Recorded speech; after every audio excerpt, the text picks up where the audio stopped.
I'm Alana Gallant, the founder and CEO of the Food Allergy Fund. I want to thank each of you for being here today for what I believe is truly a historic moment. As both a parent and patient who developed adult-onset food allergies, I know firsthand what's at stake and how important today is.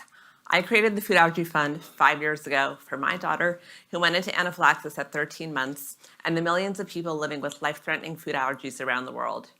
FAF is determined to change the course of the disease that affects 1 in 13 children, an average of 2 kids per classroom, and 1 in 10 adults in the United States alone, and more than 350 million people globally. For the first time, government leaders, research scientists, and public health officials recognize that food allergies are not just a patient community concern, rather a national public health crisis that demands urgent and coordinated action. The fact that you are all here in this room shows something profound. We are addressing this health epidemic with the leadership and focus it deserves. But here's what keeps me up at night and what should command all of our attention. Food allergies may be the canary in the coal mine for chronic disease in America. When I started FAF just 5 years ago, I often met families whose children had only a few anaphylactic food allergies. But as time went on over the last few years, and as I met families with younger children, the list of allergens got longer, not shorter, as some would believe. The number of allergic diseases, comorbid diseases, and related gut immune diseases also got longer. Food allergies are reaching epidemic levels while receiving only the attention and investment of a rare disease. The Food Allergy Fund wants to close this gap by asking hard questions about why we're getting sicker and less tolerant, and to look at root causes rather than managing symptoms. We need to deploy innovation, technology, and scientific rigor to solve problems at scale. Here's the problem looking at Food Allergy Fund as a microcosm. Within the FAF board of directors and team of 14 people combined, we represent more than 30 types of anaphylactic food allergies, 6 comorbidities, and 3 autoimmune diseases. And the list goes on. Food allergies are not happening in isolation. They are a visible manifestation of something much deeper. Widespread microbiome dysregulation, thus fueling epidemic levels of chronic immune and autoimmune disease across our population. The same biological drivers of food allergies share pathways with autoimmune conditions, inflammatory diseases, and metabolic disorders affecting millions of Americans. We believe that progress happens when ideas and capital meet urgency and commitment. We fund diverse approaches from our drug repurposing program that can cut years off of the development timeline to connecting early-stage companies transforming the food allergy landscape with breakthrough technology. Today, in an unprecedented high-level commitment of federal attention, you will hear from HHS Secretary Robert F. Kennedy Jr., NIH Director Dr. Jay Bhattacharya, and NIAID Acting Director Dr. Jeffrey Taubenberger, ARPA-H Director Dr. Alicia Jackson, and FDA Commissioner Dr. Marty McCary, underscoring alignment across federal health agencies on food allergies, one of the most overlooked public health crises of this generation. Today, we are also announcing the launch of FAF's Microbiome Collective, a first-of-its-kind multi-million-dollar collaboration uniting leading research institutions to uncover the root causes of food allergies and related immune-driven diseases. You will hear shortly from leading microbiome experts advancing prevention and treatment not only for food allergy, but for conditions with lifelong gut health implications. We are grateful to the David Koch Jr. Foundation for its major gift to fuel the collective, as well as multiple strategic pillars of research at the Food Allergy Fund. Because of FAF's cutting-edge research funding, unparalleled network of researchers and entrepreneurs, and commitment to solutions, we're able to bring this impactful program to you today and throughout our work. Which brings me back to why today matters so much.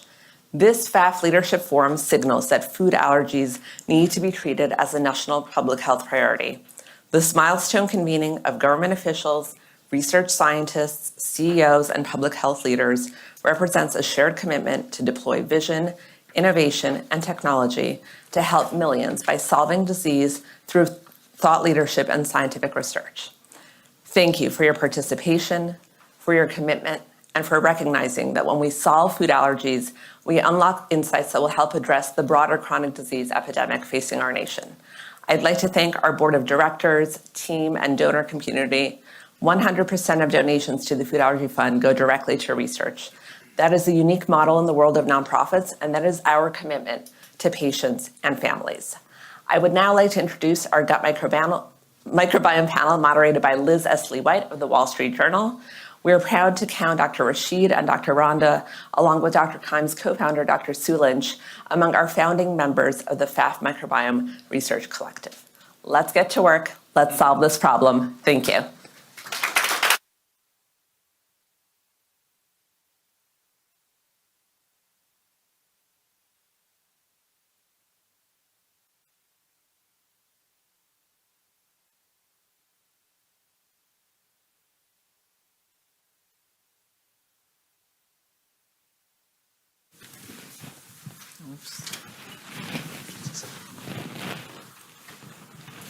Thank you. Good morning. Well, we're honored to be joined by these leading microbiome researchers. And I will kick things off because we want to get right to it. But Dr. Rhonda, you're the principal investigator at the Innovative Genomics Institute at UC Berkeley. You'll get our first question, which is, for those of us who are new to this, what is the microbiome and what role does it play in human health? Yeah, thank you for inviting me here. This is a wonderful place to discuss about this. So the microbiome, it's actually not just along for the ride with us. It's co-author of our biology. We co-evolve with these bacteria. And then I just want to put in perspective. So we think about like human genes make, like our genetic makes up who we are. So if you think about bacterial genes in our body, in the gut, on the skin, because we have bacteria everywhere, we have 100 more bacterial genes than human genes. So technically, genetically speaking, we're more bacterial than humans. If you think about it. So just for perspective, imagine the amount of molecules that they are produced, the chemicals that they're producing every single moment in our body. So they are actually really the ones that are driving a lot of our metabolism. And so if you think about it, they're involved in pretty much everything. They training our immune system, helping us to develop like our mood, our brain, everything. It's involved in everything, and so the microbiome plays a crucial role in our health and the onset of disease and obviously food allergies. So it's something that we need to really pay attention because it's really like defining who we are in terms of like health-wise. That's great. And Dr. Rashid, how does the microbiome show us? How do food allergies show us when the microbiome and the immune system aren't in sync and are not together? Yeah, that's a great question. First, I'd like to thank Ilana and her team for organizing this very important event because it's really phenomenal that this is happening. So the food allergy are actually an excellent illustration of how the microbiome affects the immune system and how disruption of the microbiome or of the immune system can affect disease. For example, initially, when we were looking at differences between the gut microbiota between healthy babies and babies with food allergies, we were looking only at analyzing their stools. And us and many other centers found differences in the gut microbiota. But then we moved into functional studies. We looked into the mice. And what we found was that if you take specific bacteria that were derived from healthy people, and we put them into a highly allergic mouse model that can develop severe allergic reaction. It's called anaphylaxis. There is actually complete protection from anaphylaxis. It was both if you want to prevent food allergy or if you want to treat food allergy.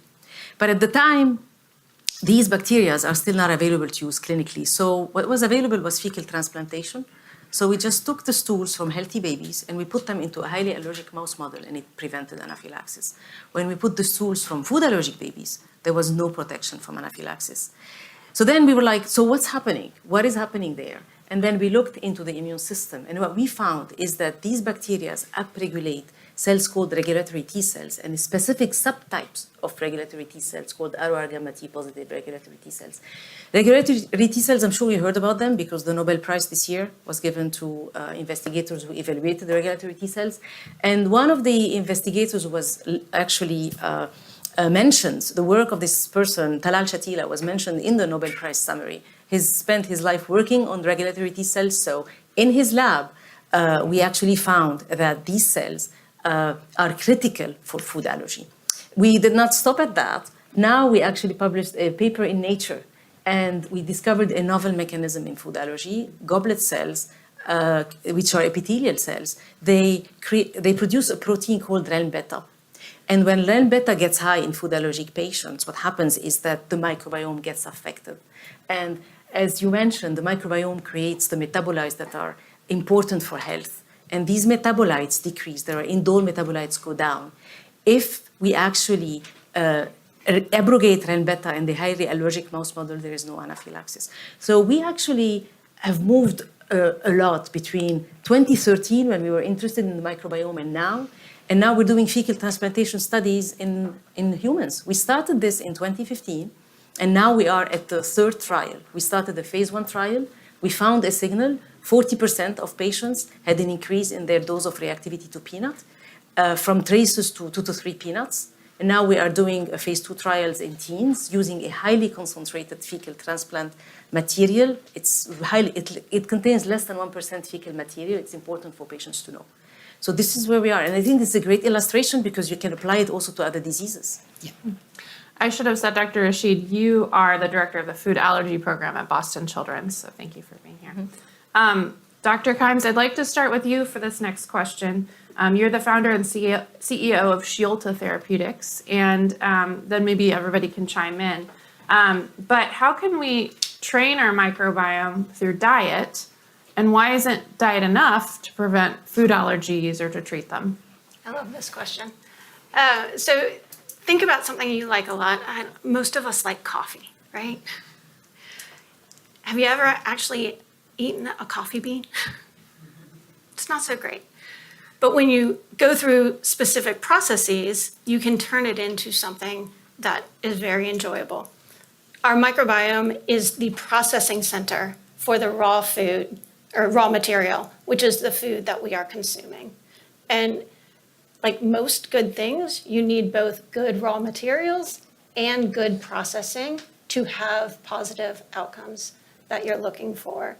If there is a mismatch there, it is dysregulation and has consequences that are negative. So on the food side of the equation, you can have instances where you are consuming a single food, but we have different processing centers, and it is going to be processed in a different way. We use linoleic acid as a really good example that we've been able to show in studies in infants that is dysregulated between those that develop allergic diseases and those that do not. Linoleic acid is something that's in a lot of formulas. It's in most people's diets, including infants and children. And depending on the microbes in your gut, it can be processed either into a polyunsaturated fatty acid, which is typically an anti-inflammatory molecule, or it can be oxidized into an oxalipid, and that is an inflammatory molecule. So you need both the right input and the right microbial system that's going to metabolize those foods into the proper materials for stimulating the immune system, hopefully in that first year of life towards immune tolerance and away from an inflammatory response. So really it's about matching the two, and you always want to start with the best raw materials you can. So, natural whole foods is where we should all be aiming to go. But then you do need the right processing center, and sometimes that is disrupted for many different reasons, from environmental factors to the drugs that we consume to transference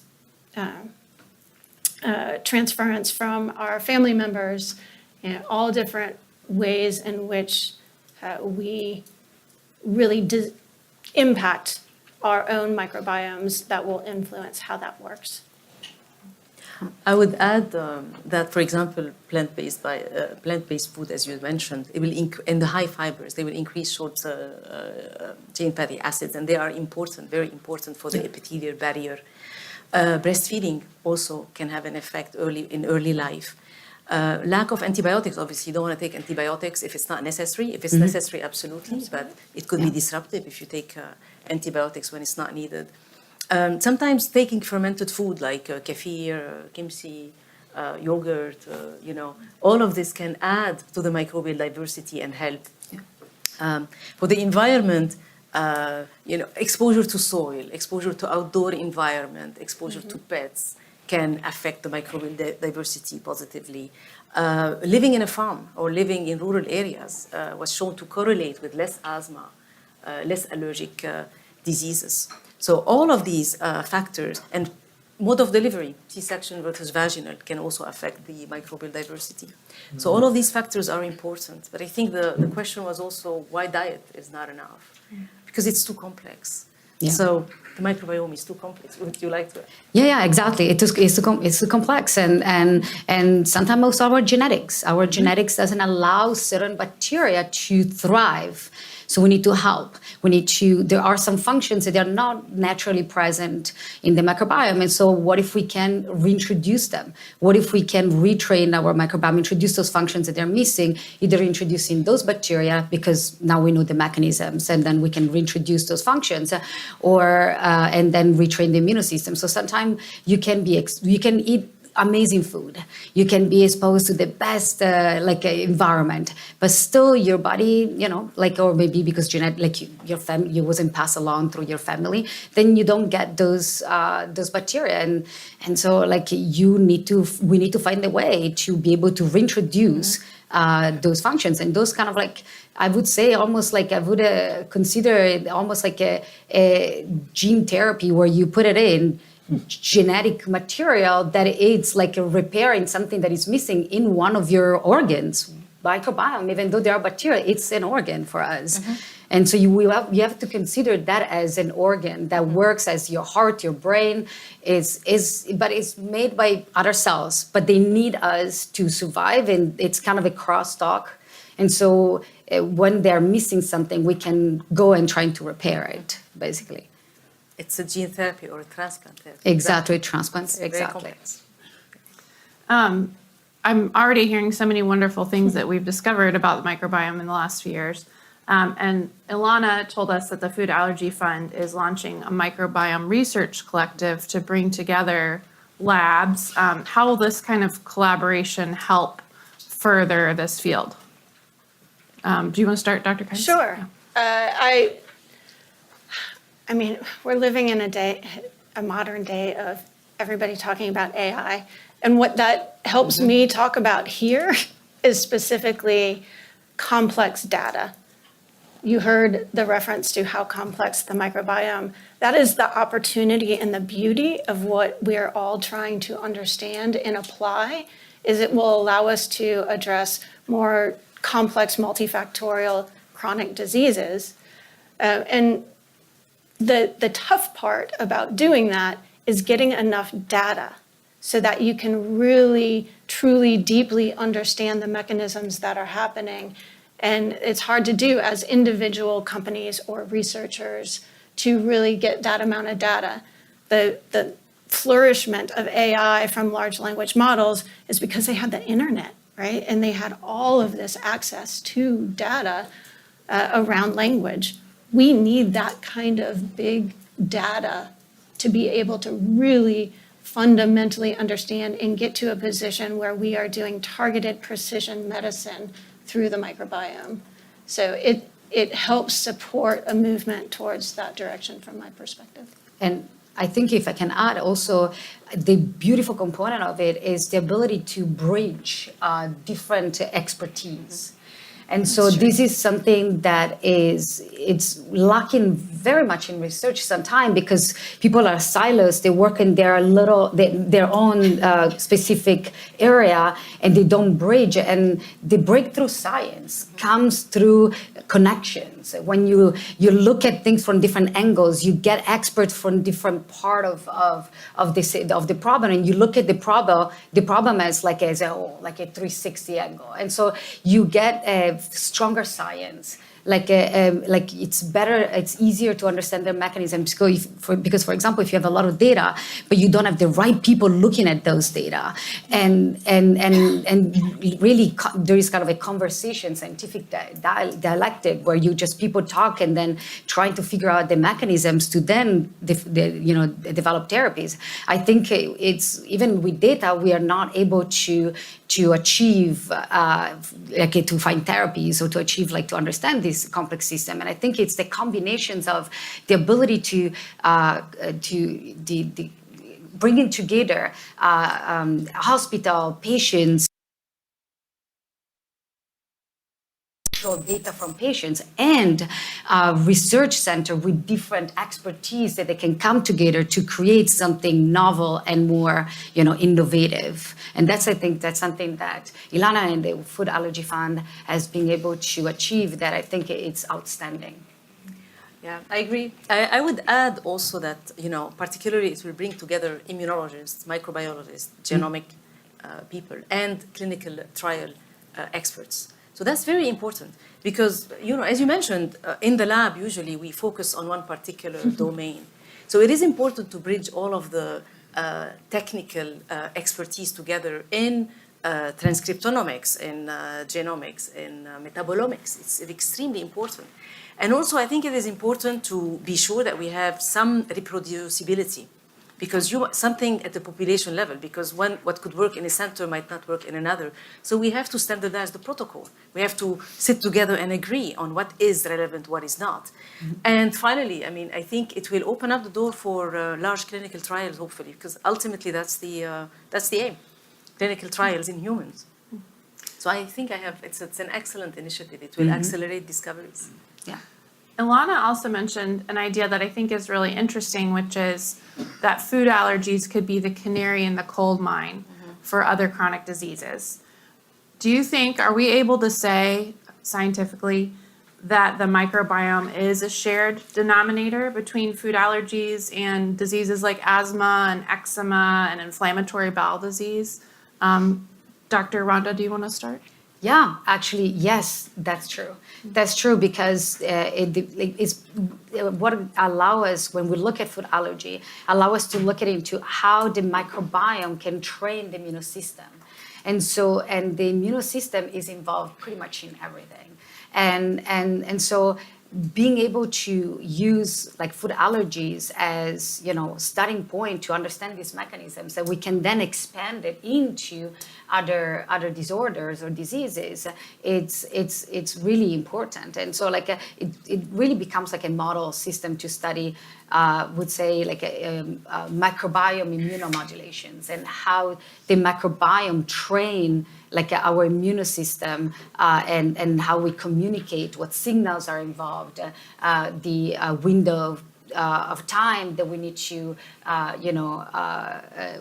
we need to looking into if we wanted to intervene for being able to, rewire the immune system. And this is something that I think has far long implications in many other disease, autoimmune disease as well, any type of autoimmune disease as well. It's just pretty much in the immune system regulates so many aspects of our life, even during developmental aspect.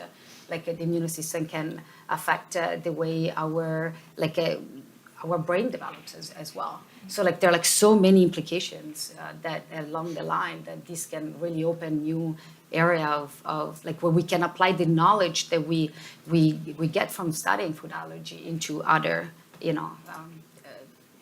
other disease or disorders, which is very, very exciting.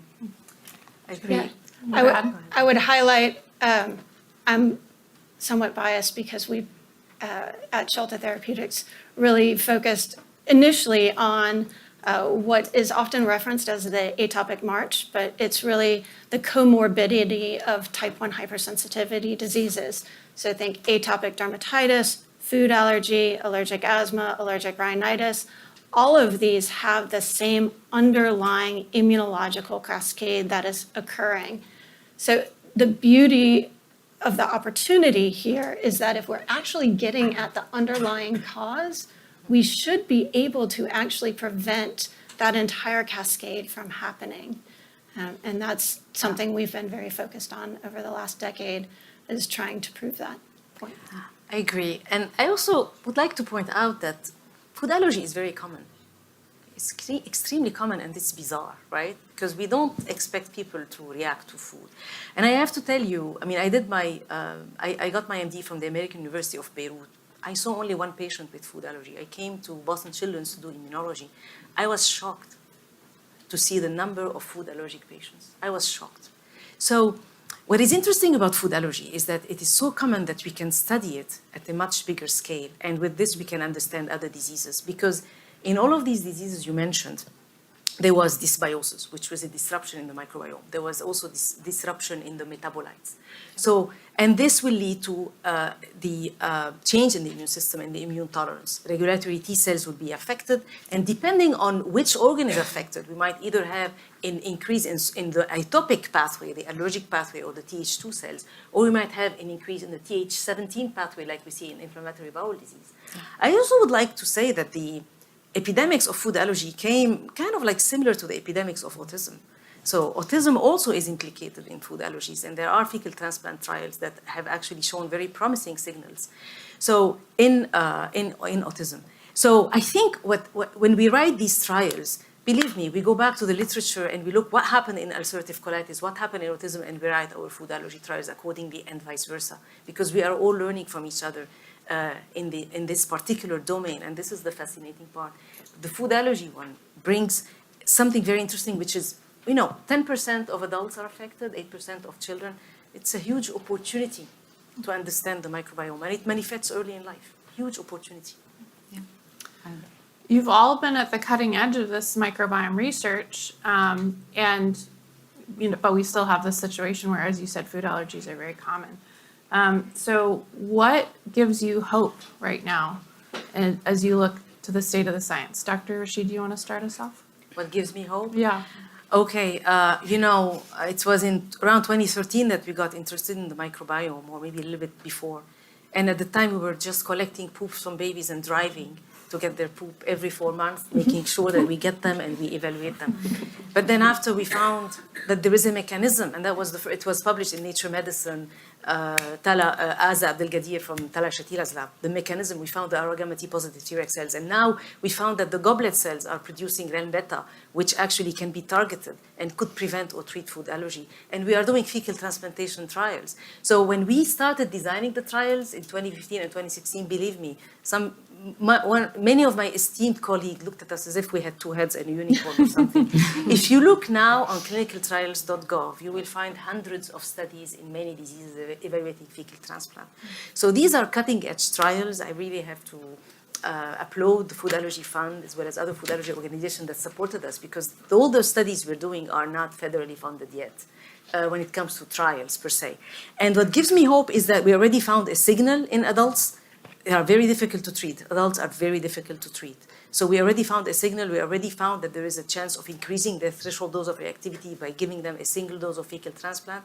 What gives me hope is that we are now collaborating with the University of Minnesota. We are using a highly concentrated form of fecal transplant.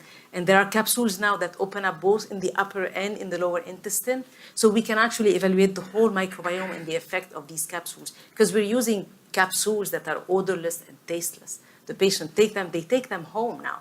They take them home, put them in the fridge. So we are we are milestone away from how we started in 2013. And what gives me hope is that there is a lot of open-mindedness now about the microbiome and the importance of doing clinical trials in diseases and in food allergy. And Dr. Kimes, I think you have some news that gives you hope this morning, if you want to talk about that. Yeah, I am a scientist at heart, and data is what gives me hope. And we've spent the last 10 years, as I mentioned, really trying to get to the place where we could have clinical data showing that a microbiome-based targeted treatment provided over the first year of life could actually prevent allergic diseases. And we have just had our last patient complete their last visit last month in our ADORED trial, which is a phase 2 proof of concept study in which we use a defined consortia of bacteria based on all the observational studies that we have talked about previously, and we have seen in the participants that completed the full year of treatment per protocol that we actually see a 64% reduction in risk of physician-diagnosed atopic dermatitis and a 77% reduction in risk of physician-diagnosed food allergy at 1 year of age. We will continue to follow these children. Well, we had continued to follow the children, but we'll have the data from year 2, which is an observational year. There's no more treatment, but we will be following them to learn more about the durability of this approach. But the data makes me think we're on the right track and that we may be able to actually prevent these diseases in the future as we move forward. That's great. And Yeah, I'm echoing this wonderful news, which like it's very exciting. That gives me hope. And also, what gives me hope a lot is also the visionary, the visions or the foresight that actually food allergy has started with this microbiome collective that has put together scientists from different areas where now we can look it into the molecular mechanisms. So we have talked a lot about fecal transplant, which it works, it does work, but it's less reliable because you can control it. You're just taking these fecal matter and hoping that it's going to work. We're working now with consortia that is more rationalized, so we actually pick the right bacteria that we know they are producing a certain metabolites, and that will actually end up having the effect. And so we're kind of working more towards a more rationalized approach. And so the idea is, so like, for example, at the Innovative Genomic Institute, in our case, we go even further than just putting together like a consortia of bacteria. We look at the genes that they are responsible, the metabolic pathways that are responsible of, the phenotype, or like of the, they're responsible of the improvement into, let's say, food allergy. And then we introduce them we sow them into the microbiome. So we introduce them into the native microbiome that you have, kind of like a personalized therapy. And so working together with immunologists and other experts in the field, we are understanding together the mechanisms, and then we sowing back the functions that we are missing in the microbiome. And so it's kind of like the next generations of therapeutics, where now we go as a gene therapy directly. That's the gene they're missing. We're gonna put it into your microbiome, and that's something that it's just like you're not introducing new bacteria. You're not going into the understanding these consortia that sometimes they're difficult to maintain for life because they're not adapted to your own microbiome. We are reintroducing the functions that you're missing, kind of like a gene therapy style. And so working together with the expert in the fields here in understanding the mechanisms and then re-put them back into people's microbiome, it's kind of the next generations of therapeutics. And so this gives me hopes because the ability to collaborate with wonderful colleagues in understanding these mechanisms together and then create personalized and precise, safe therapies, it's something that just like it makes me extremely excited and gives me really hope in the future for therapies in this area and more. well, we've heard a lot about 3 different approaches and some amazing science. And why don't you join me in thanking these researchers?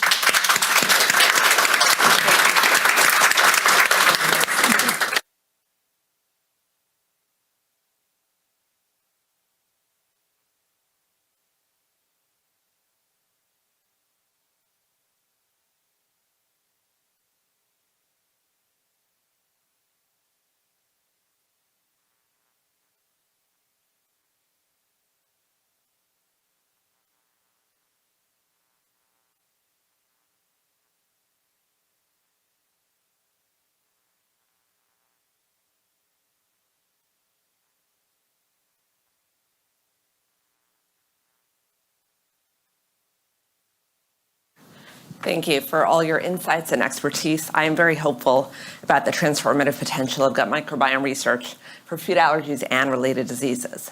Next, we're honored to have with us FDA Commissioner Dr. Marty Makary. Dr. Makary is the 27th Commissioner of the Food and Drug Administration. Before leading the FDA, he was a surgical oncologist and professor of medicine at Johns Hopkins University. He is the author of more than 800 scientific peer-reviewed papers and 3 best-selling books on healthcare and public health. Commissioner Makary, thank you.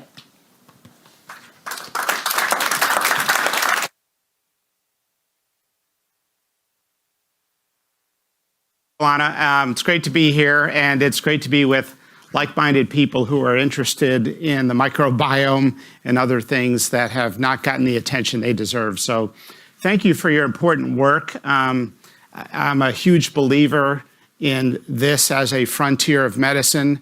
We've got to explain what's going on. There's something happening in our lifetime. There's been a mass explosion of food allergies, and we didn't see that 2 generations ago. You didn't see it in other countries until they adopted some of the US recommendations for avoidance of certain foods and new Western exposures. So something is happening that we have yet to really unlock. But we do have some very interesting clues. If you go out here 30 minutes west to Fairfax County School, you'll see that in that very large school district that there is a very high rate of food allergies, including peanut allergies, to the point where some kids have to have complete abstinence of peanuts anywhere around them. And people mock that, but that is a real thing. Somebody just opening a product with peanuts in their proximity can put them into anaphylactic shock. And so they live a very different life, and it's cruel for a child to have to insist with somebody at an ice cream store that they have to use a fresh scooper because any cross-contamination from another ice cream flavor could actually put them in anaphylaxis, and the young person who's serving it thinks that they're being petty.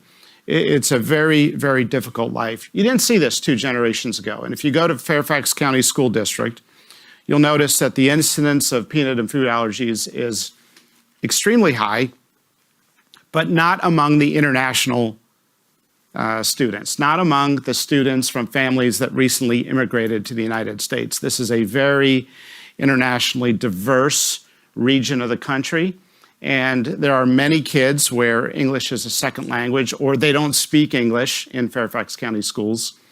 And you'll notice that in that population, the incidence of peanut allergies, in the words of the school health officials, is essentially 0. So what's going on here? Well, in the 1990s, we observed that there was a slight increase in peanut allergies. But of course, when there's a slight increase in something, but the media puts a lot of attention on it, people perceive that it's a higher increased rate of growth of that condition than may represent reality. And it's not just peanut allergies, it's shark attacks. You know, there's been basically no change in shark attack rates, but every year it seems like they're on the rise. And that's because if you see somebody or hear the testimony, then it's scary. And so it creates a perception. Well, there was both a real increase in peanut and food allergies in the 1990s, but there was also a massive increase in the perception of it. And some of that was good. There needed to be awareness. But the American Academy of Pediatrics at the time felt that they needed to respond to the public question, what can we do to prevent our child from getting a peanut allergy? And they responded with a document that was put out by their nutrition committee that basically said peanut product avoidance in the first couple years of life. And I went back and had asked people, why did you say that? What science was it based on? In transplant surgery, we've known for a long time that there's a principle called oral tolerance or immune tolerance. That is, when you're exposed to an allergen early in life, that you're less likely to reject that allergen as your immune system is forming. Well, they hadn't talked to anybody in that field. They did not know that literature, and in sort of the ignorance of groupthink, issued this decree, which is could make sense to somebody who doesn't understand oral immune tolerance, and that ignited a modern-day peanut allergy epidemic. It started right around the time of the year 2000, when that recommendation was put out. And of course, it became a perpetual vicious cycle, because if the more kids got an allergy, then you avoided peanut butter or peanuts in that family or that classroom or that school district, and then less peanut allergen exposure would further increase the peanut allergy rates.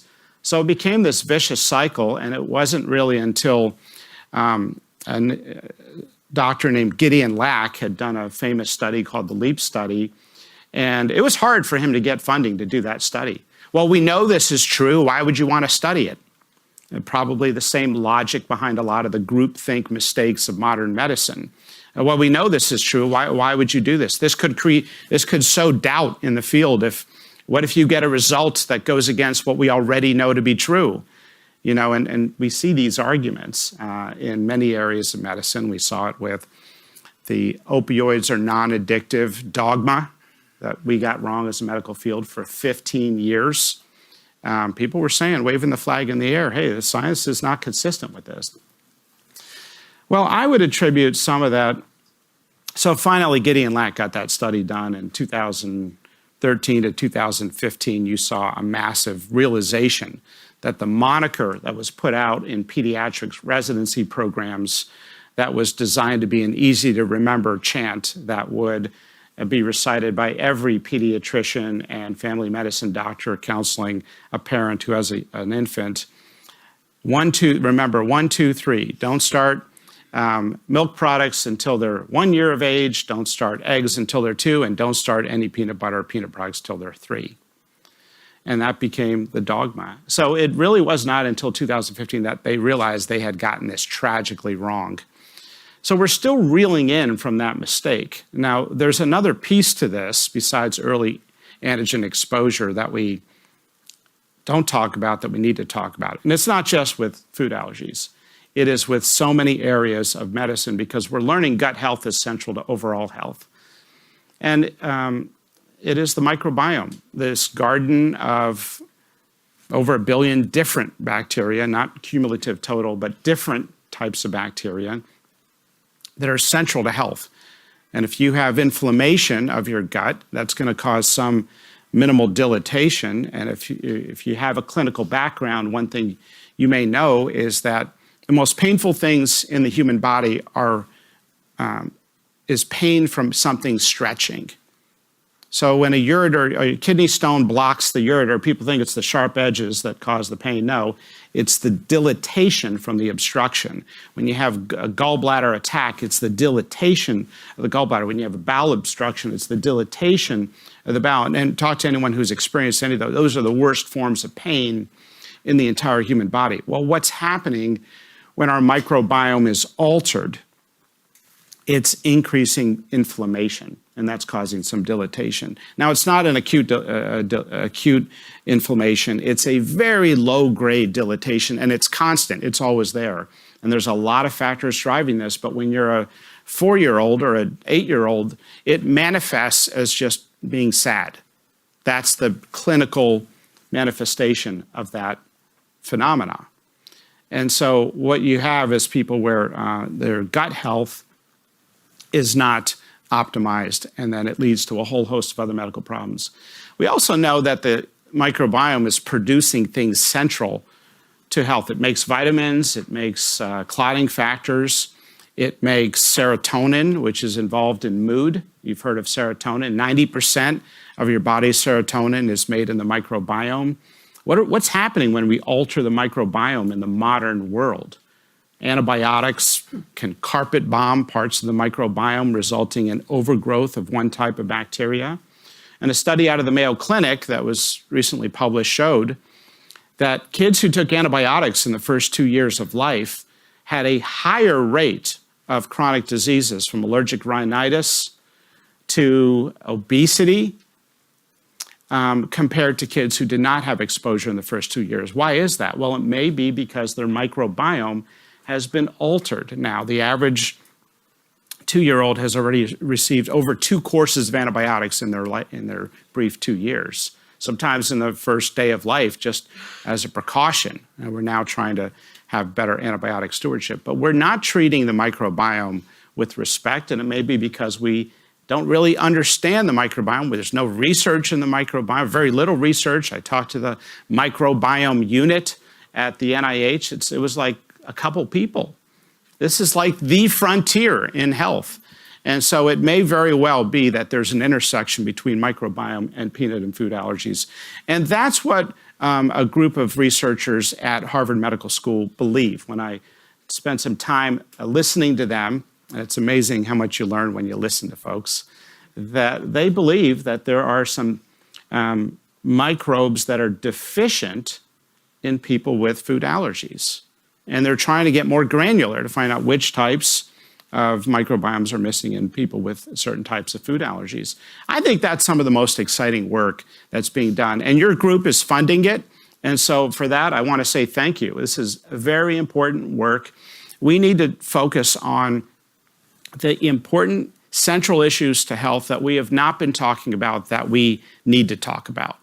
And so this administration's committed to looking at these issues. We talk about these things with NIH funding priorities. We talk about them at the FDA, where we have an intersection with some of these open biome type groups out there that are doing work in the microbiome, and they have products before the FDA.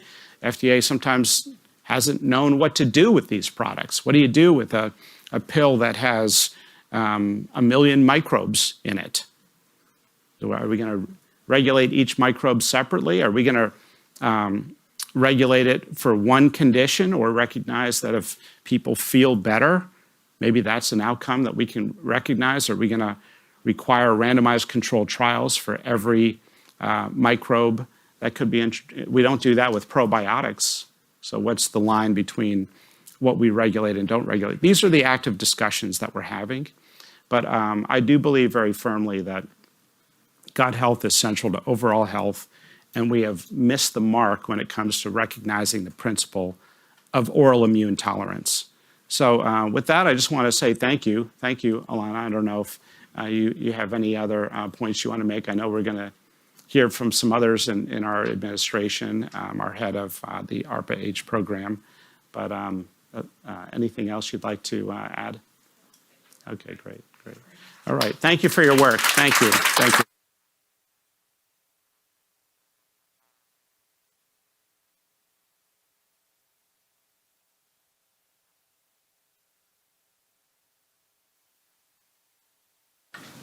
Thank you, Dr. McCary. Next, I'd like to introduce ARPA-H Director, Dr. Alicia Jackson. Dr. Jackson became the director of ARPA-H last month. At our annual summit in April, we welcomed ARPA-H leadership and are proud that the Food Allergy Fund is an ARPA-H Investor Catalyst Hub member. We're excited about the next phase of ARPA-H's involvement in food allergies by bringing its unique high-risk, high-reward model. Dr. Jackson joins ARPA-H from Evernow, a company she founded and led as CEO focused on transforming women's health and longevity during menopause.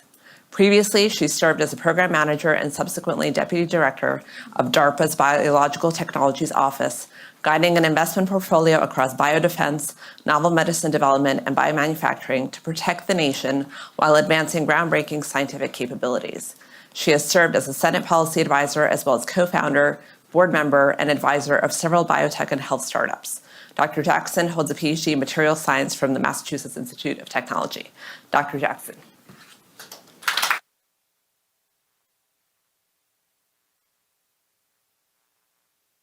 Good morning. Very happy to be here. I want to give a big thanks to Alana and the Food Allergy Fund for bringing everyone together here around a topic, as Dr. McCary said, is really growing into a crisis. And we don't seem to really understand at a root cause level what is driving it. We have a lot of hypotheses.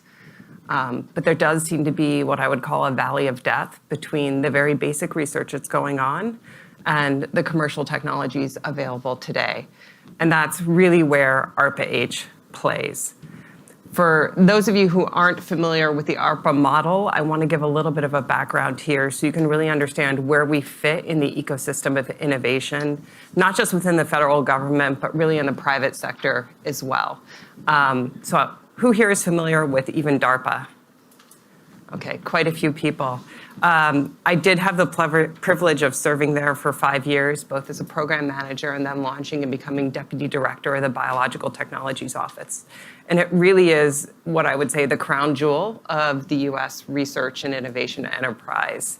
It's unparalleled across the world. One of the really unique things about it is that it can take on risk and fund very large problems in a way that neither the federal government traditionally nor the private sector can take on. And I know that even more deeply, having been in both now the federal government and the private sector, especially in a place where food allergy sits right now. There's a lot of hypotheses that are very risky to go after and to put big dollars after. We tend to fund a lot of point solutions or a lot of basic research, but clearly there is something underlying all of this that we're seeing in immunology overall. And at an ARPA, whether it's a DARPA or an ARPA-H, you can start to ask the big questions, which is, what if? What if we could literally tomorrow flip a switch and reset everyone's immune system so that they don't have a food allergy, they don't have an immunology issue? Those are the really big questions that we want to go after here. ARPAs work in a very different way, and part of the reason I'm saying this to all of you is because I need your help. We need your help at ARPA. Unlike a lot of different research agencies, it's very much not top-down. I'm here, I set the direction. We want to create breakthroughs in human health that actually change the course of human health. We set big directions, defeating disease, ensuring that our children live a decade longer than their parents, and ensuring that this nation is protected against whether natural or engineered biothreats. But really, the program ideas come from our program managers. These are exceptional individuals. They can be from academia, industry, startups, even government labs where they might have worked before. The only requirements is that they are deeply technical. They have an incredible passion that they will break through a brick wall to achieve. Things that everyone else might say, oh, it's going to take too long. There's no way we're going to be able to do it. They're the people with the vision who say, I'm going to do this. I'm going to bring every single resource to the table. I'm going to be able to work with startups, academia, large companies, nonprofits, and make sure that we come together and put enough funding behind this in a very strong technical direction that not only can we make what seems impossible probable, but we can create an entire field, an entire community that can continue beyond us. The other unique thing about the program managers is that they're on a timeline when they come and work for us. Everyone gets about 3 years. So the day that somebody shows up, the clock starts ticking. What that means is that every day counts when you're an ARPA program manager. And it's that kind of drive when you wake up every morning and you think, what happened today? What progress did we make? Are we actually moving forward? That creates this incredible sense of urgency and enables us to truly be a time machine. We take something that we hope will happen in the next 20 or 30 years, and we ensure that it can happen within possibly the next 5 or less than 10. That's why I'm very excited to be here, because I think food allergy falls right into this category. And in order for us to go fund that, we need phenomenal program managers. If you have people in your networks, academics, who are willing to come and spend a few years here, or people from industry, or a startup founder who wants to come and literally make the biggest impact of their entire lives, not just for, a startup scale or a paper, but really to drive forward an entire field, this is the place to come. Now, you have to be kind of fearless, a little bit crazy. My own experience was that when I showed up at DARPA, I started talking about this crazy thing called engineering biology, now known as synthetic biology, and everybody thought I was nuts when I showed up, and that was 15 years ago. But now when we hear it, we don't think about it as some new crazy thing off in left field. It's actually a field of science. And that's what we can do here, which is we can take these bold ideas, things that maybe don't follow medical dogma, things that seem just beyond our reach or require close collaboration between the microbiome community, between immunologists, between potentially other fields that we haven't even been thinking about, and bring them all together. Once we have that program manager, they're off to the races. They bring together the best people across the world to work on this problem, whether that be here in the US or some of the countries that we have deep collaborations with. They can choose anyone. We have incredible contracting flexibilities, unlike those in any other place in the government. It's known as other transactions.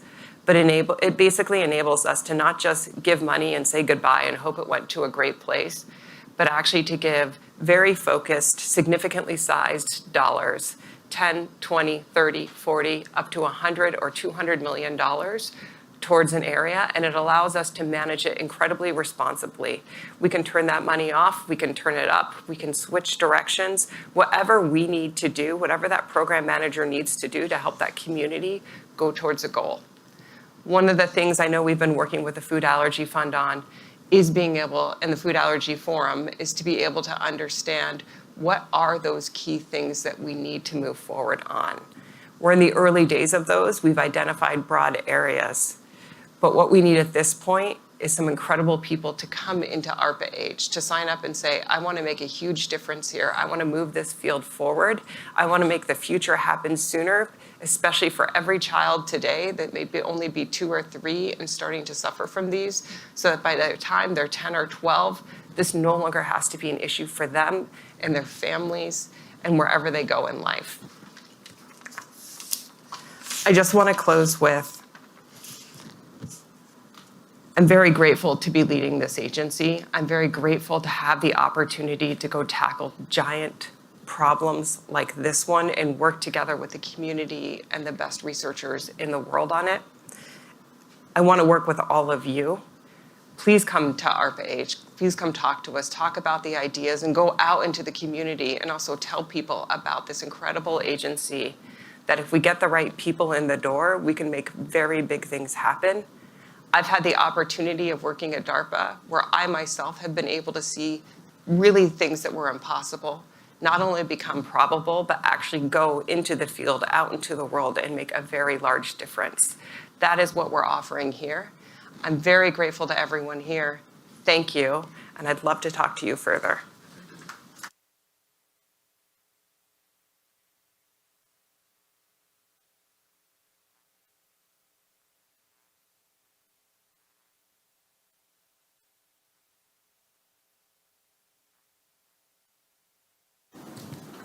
Thank you, Dr. Jackson. We'll now take a coffee break in the Lincoln foyer, and the program will resume promptly at 10:15. Thank you.